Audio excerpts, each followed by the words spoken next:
this is a video with Joe Arnold. Joe Arnold, bit of an intro. If you could give us a little bit of information about yourself, so people Yeah, watching sure know. thing.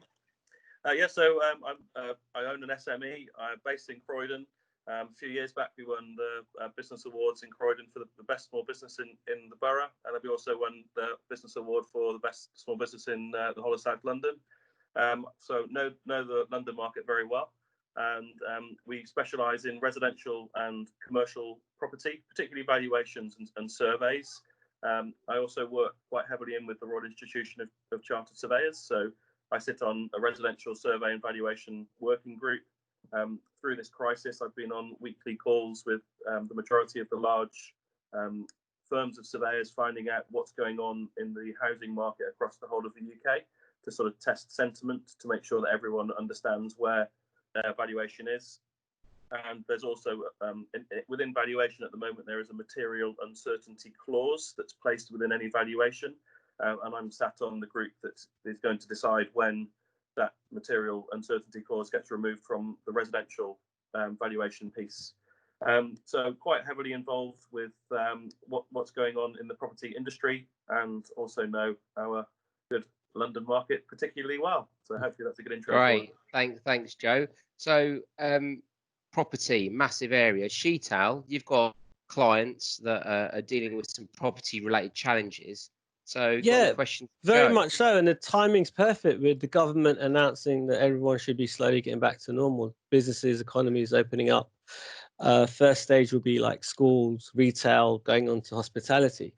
But with the opening up, there's going to be new rules like social distancing, and it's going to affect the amount of people that can be in that shop and the capacity of that business. Yeah. So what our businesses are struggling is they have to work out how it's going to open. They're doing their cash flows, figuring out how much money they need. But if they're paying the same rents as they were before, and their capacity is only 50% of what it was before lockdown, and it's going to take time to get to 100%. So for a restaurant with the 2-meter rules, instead of having 30 seats, they will have 20 seats. Yeah. And of course, it's going to take time for the footfall and the confidence to get back into the market. Yeah. How do they then now speak to the landlord? Yeah, it's a really good point. I've had quite a lot of customers contact me about this. One lady in particular in London, in a very expensive area of London, she runs an opticians and usually sees 15 people a day. She thinks that she can only see 3 a day now. Wow. So wow. She was asking me about renegotiating the lease terms, and it's kind of like, well, you kind of need to do your business plan first to see, is it worth carrying on? Because if you're cutting back that deep, does it work? Are there digital alternatives that you can do? Apparently, driving to a castle worked for Dominic Cummings, so it might be a new way for her to think about to test eyes, isn't it? So yeah, I'm healed. I don't need anymore. No, so there's a lot to consider. So what we work quite closely with a client about a year and a half ago. Started a phenomenal business in Streatham where it's zero waste. So everything that she sells, there's no plastic, no waste. It's all great for the environment. So for me, that was something I really got behind. Wanted to help her out because it was something that resonated. And so she contacted me and said that she's really struggling. Obviously, people can't go into her shop. She's not sure what to do. So what we ended up doing with her is that went back to the landlord, and we removed a break clause that she had coming up in exchange for 6 months rent free. So there's a deed of variation that needs to be entered into within the lease. So it gives the landlord more security of tenure. They know that the tenant is going to be staying for longer. There's not that risk of a break clause being exercised. And it's going to take them longer than 6 months to find a tenant anyway. So it's just sort of pragmatic approaches, really. And the landlord doesn't have to do anything. They don't have to meet you in the middle. But I think that it's sort of understanding who your landlord is. And I think that for me personally, I just think that it's always worthwhile opening up that line of communication to see what is there available for you, because that landlord will not want that property to be vacant. go and put a shop on the market now to let, go and put an office on the market to let. You know, you're not going to find anybody. So you're better off doing a deal with the current tenant than you are by entering into that world of remarketing. Yeah, so actually, good point. So, like I said, you mentioned doing the business plan, but one of the things we're finding is the client's doing the business plan, and the second biggest expense after staff is rent. Yeah, and if we were to do the business plan, it's like with the rent, with the expected income, it's a no-go. Joe's strategy is a really practical one, in that, you know, a business plan, when you create a business plan, we're first considering the new reality. We've talked about that in previous videos. So social distancing is one, what we expect in terms of available demand. You look at all the costs you can cut, but you're right, you come down to those two factors, maybe staff and premises, which are, you know, staff's a variable cost to some extent, but your premises is a bit of a fixed cost there, right? Regardless of who comes in, that's what you've committed to. But the truth is, the same problems that you're likely to face, any new tenant will face. So if you can't afford it, why would anyone else be able to afford it? And that's a new price, isn't it? So yeah, until those deals happen, though, it doesn't. So you need those deals to start to happen for the evidence to be able to be out there in the market, for it to be able to play out that is the new market rent. So if you think about pubs, a lot of the way that pubs rent is actually linked to turnover. So one thing that one sort of conversation I was having with a client the other day is that it's pretty technical, but you could also sort of go back to trying to link your rent to the turnover for a while. Yeah. So rather than saying it's my turnover is going to be, I don't know, it's going to be 40% capacity because of the structuring, they might also, one client then turned around, a landlord turned around to me and said, yeah, but hang on a minute, takeaway market is booming. So you might only be able to fit 20 people in your restaurant now, but the takeaway market with all of your Uber Eats and Just Eats and things like that, it's doing really, really well. So how are you mitigating that? How am I going to be given some revenue for that? So linking it to turnover might be a way to be able to be fair through that transitional piece. So it's a risk and reward. It might not even be turnover, profit or whatever. Like I said, risk and reward instead of capacity. I mean, I would want to save my tenant. I'd want to help my tenant right now. You know? Yeah. I just think that's what would happen. So, but then obviously you're left with, not everyone is ethical, right? Some landlords are just really, really hard. But we negotiate against freeholders all of the time, and it gets to a stage where, you know, there's a tipping point.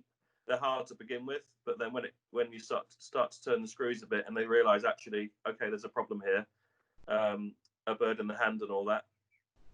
So I think it's talking to your surveyor, trying to find a way through this. Obviously, you can go and talk to your landlord directly yourself and try to sort of come up with some sort of solution. But I think it's always best to get a surveyor to have a look through the lease, see what events are coming up in that lease that you might be able to leverage.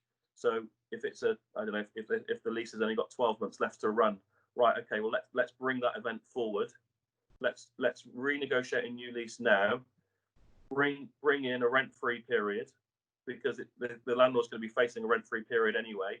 But rather than not paying them any rent, split the rent. So if you get 6 months rent-free, just pay 50% rent for the first year. So the landlord's at least getting some income coming through and getting some revenue in. There's different ways of structuring things. It might be if you've got a shop and there's upper parts. Well, do you need those upper parts? The freeholder, if they have those upper parts back, they can convert them into resi or whatever they want to do, and then they can sell those upper parts on. So you can unlock some value for the freeholder. So it's just sort of trying to look at each asset to see what are the angles there, how can you position those angles into a negotiation, because obviously you can't do the deal without the freeholder, so you kind of got to give them something as well. Yeah. But I think if you go in steamrolling in, saying I'm not going to pay you anything, and you know, la la la la la, it's not going to work. An interesting discussion I've had recently is the condition of a CBILS loan application was that the money just can't be used to pay the landlord and landlord arrears.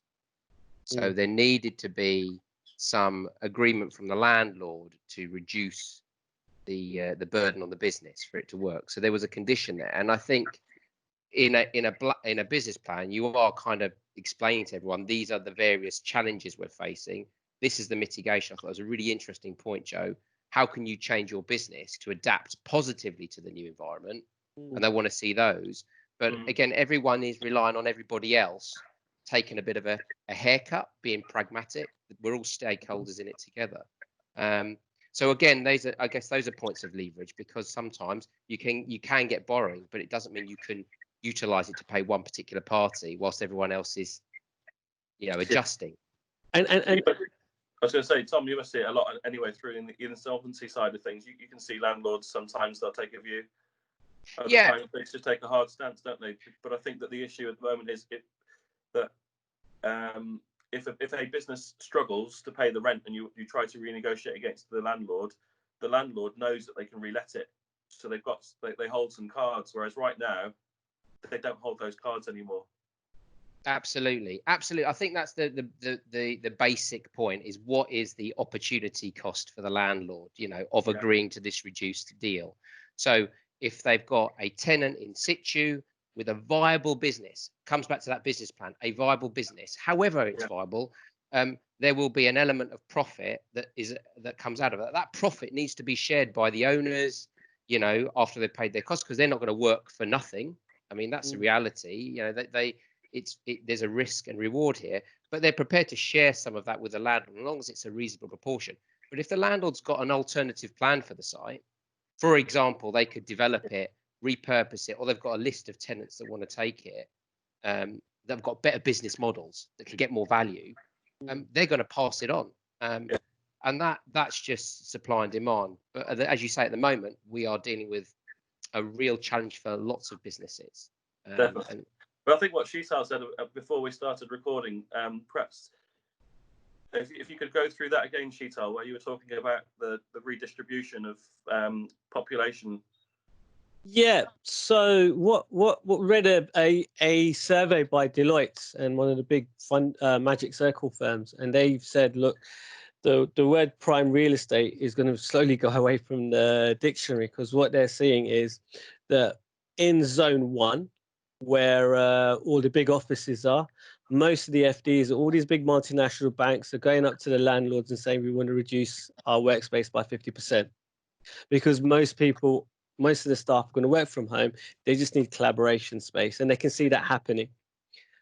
And then what used to happen around zone 2 and 3 were all key workers years ago in the 80s, the British Rail, nurses. You look at Whitechapel, and they're now in all the city workers are there. Now people are looking, okay, now we don't need to be there in a flat. Yeah, we don't need to be so close to work because we don't have to do the 9 to 5. We're going to move now into the suburbs or just outside London and have a garden and have an office in my place where I live, where they're struggling now. Right now, it's shown that their flats, anything in zone 2 and 3 is not fit for purpose. Yeah. So what they're saying is, like, so the properties around where the Canary Wharf and that is, there's going to be issues because the footfall is going to reduce. So even the cafes, all the businesses down there are going to struggle. But the secondary market in the suburbs, in commuter towns, they might now do better because there's an attraction for the properties, the land, and it's fit for purpose for working for tomorrow. And what it means that if people are working where they live in that community, they should be spending their money there as well. Whereas what was happening, and we've seen in Croydon, when we lost the office jobs to the city, people started spending their money in the city. Yeah. So you saw what happened to Croydon as a suburb. But now if people are going to be working here, so the jobs are coming back to the suburbs by them working from home, and they start spending their money locally. So hopefully there's something that happens there in that market, the secondary market. So there's a real potential second wave of good news then for your suburbs, that the high streets that have been dying. If that revenue comes back into the local market, because like me, I'm working at home the same way that you guys are working at home. Coffee shops are slowly opening up. and you want to go for a stroll, that's particularly, you know, you're going to make a call. Yeah. Obviously, this is on the video, but it might be if we weren't on a video, we'd be walking and talking. So Yeah. you want to go and spend some money in the high street. And interestingly, we do all of Foxton's work. We do a lot with Hamptons International, sort of some of the offices. And I spoke to their premier property agent last week, and she was saying that they're really, really busy in places like Haywards Heath. Yeah. Like really busy. Anything with land, anything which is a big lump of property, because Haywards Heath is a good train line into London. Yeah. It's out in the rural areas, and a lot of people are saying that there is interest from people wanting to move out. Now this is obviously to do with home working, but also I believe a lot of this is to do with 5G as well. People wanting to get out of getting out of the city because it's obviously not been notched up to where its full capability is at the moment. So I think that values and things of properties that are out in that world, they could be set for some good times, particularly if, like you say, if the local high streets get an injection of cash from people living and working and shopping all in their same town like they used to, then that spend stays locally, doesn't it? So that will then help business owners and it will help landlords. So I think that story again plays out, doesn't it? That the landlords need to help the tenants today because there is potential for a new world. Exactly, and there is a potential for the new world. I think it's a bit long term right now. I don't think it's going to happen straight away, but I don't think it's going to happen like decades from now. I'm looking at about a year or two, because what we're finding now is that I know banks are going to struggle to lend to home buyers. I've spoken to banks; they're throwing all their money into reviving the economy. A lot of people are on furlough, evidence of affordability. So there is going to be issues in the mortgage market. Secondly, even like firms like accountancy firms, IFA, solicitors firms, a lot of the service sector, we're not looking to open up anytime soon our offices. Yeah. And there's some restaurant owners that own the freehold and they're not looking to open anything. We're looking to open in the winter. There's no point us having to put all these things in place with the 2-meter distancing. We can't give water to our clients. They can't use the toilet because we have to disinfect it. So we're like, we don't want none of that headache. Yeah. So if you're a freehold, leading on to that, I mean, when I've communicated with my team who are working from home, to be honest, they're largely fortunate that we're not close to central London, so they have a spare room, they have a bit of space to work. That's a big advantage. Yeah. But they don't necessarily want to come back to work. Yeah. But if I go back to that mortgage point, I don't see that there's going to be an issue with mortgage money. I think everyone's got their money in the bank accounts, and the banks are lending the money that's in the bank accounts, and there's lots of appetite at the moment. Banks have got plenty of capital. They're looking to lend a lot. There's obviously a lot of issues with getting the money out of the door because there's been a redistribution of people's work. They've been having to go into payment holidays, and the government have announced another 3-month extension. So that's more capacity that's needed in an area of the business that was never there before. So I do think that the banks have got a lot of money that they want to lend. Interest rates are the lowest of the low. And I think that for me, since we've started back, properly back, that our phone is off the hook. Literally, the amount of inquiries that we're getting from people that want to move home. But this is like mostly like first-time buyers, second steppers. The market is very active, and people are paying. They're not like, oh, I'm making an offer and I'll see how it goes. It's bang, full asking price, take it off the market. This is what I want. There's real positivity playing out in the marketplace. Whether that's like a honeymoon phase of we're coming off lockdown and we want to move, whether that sort of carries on, I'm not too sure. But there is definitely strong demand right now for residential property in particular. My sort of concern is what happens with furlough payments. So obviously in August, business owners have to start to contribute towards that. So does that mean that there will be some redundancies made then? So I think it's the jobs market really for me that is going to be the deciding factor in what happens to house prices. But I do think there's definitely money there and there's appetite there, and the banks want to lend. This is not the same as any other crash before. Maybe obviously in the CBILS side and in the commercial space it's different because it's more risk-based lending into that business. But in the resi space, it's a lot different. What are the typical deposits that are required right now for a good rate? Well, they range. I think a lot of them at the moment it's the rates are more the loan to values are more restricted by the availability of surveyors to do the mortgage valuations. So lots of lenders are having to do desktop valuations where the surveyor's not going in the home anymore. So there's risk there. So they have to balance that risk out with the loan to value ratios. So you're still able to get really good. I mean, two-year fixed rate money is really, really cheap right now, and it's coming down. So the mortgage market is strong. What about the landlords with tenants that have been furloughed and can't pay them? What are you hearing about the bank's approach to giving payment holidays to buy-to-let landlords? Well, payment holidays are available to buy-to-let landlords, and then the advice is that landlords and tenants need to come to some form of agreement on a repayment plan. So obviously landlords can't evict, so tenants are sort of are protected. But I think that the rental market has got to be pretty strong going forward. I would have thought that people, when they go through this transitional phase of not sure what we're going to do, maybe I'm out of work, but I've got some cash, might want to cash in my property, and people might want to be transient for a little while. So I think that really for landlords, it's about doing the right thing, isn't it? At the moment, I've spoken to a couple of landlords, and they've said, well, look, I've got the ability to have a payment holiday, so I don't need to pay my mortgage repayments back, so I can pass that on to my tenant, because it's not fair, because my tenant's they're on furlough, they've got kids, whatever it is.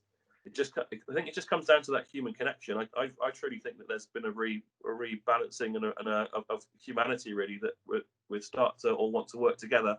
There's none of, I walk down the road, and there's no, I normally always say hello to people because I'm just that guy.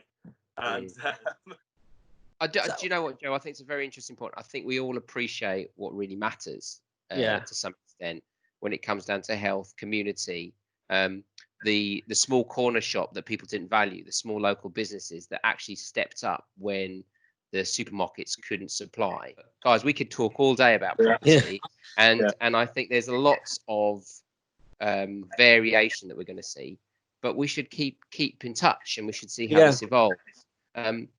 But in summary, I think collaboration, communication, some logical thinking will probably get you through a lot of those difficult discussions that need to be had, right?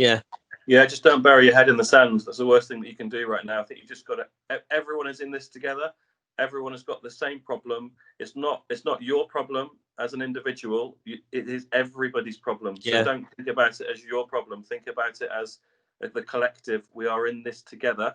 By talking about it, everyone will understand. They'll empathize. They will get behind you and help you to sort things out. If you stick at home on your own, trying to just get through it on your own, you're going to really hurt yourself. So just get out and talk. Brilliant. And on that, one thing I got is, don't try and do it. You're not the expert. Go to a Chartered Surveyor. You'll be banging your head against the wall if you're trying to be a legal expert, read all these contracts and talk to your landlord. It's a really good piece of advice. You guys are the experts, and you can see things that a lot of people won't be able to. Yeah, I mean, your solicitor is great. You need a solicitor too, but the surveyor is the person that can see the deal. They understand the numbers. They can get the deal done. Then we give it over to the lawyer, and then the lawyer can draft the paperwork around it. But I think that the accountant is the person to talk to first. Go to see your accountant, rip apart your books, get yourself straight, and then you start to bring in your advisors around the strategy. Yeah, brilliant. Excellent, guys. Thank you so much for your time. That's fantastic. Cheers. No worries. Thank you, man. Thanks. Speak again soon. Cheers. I'm off.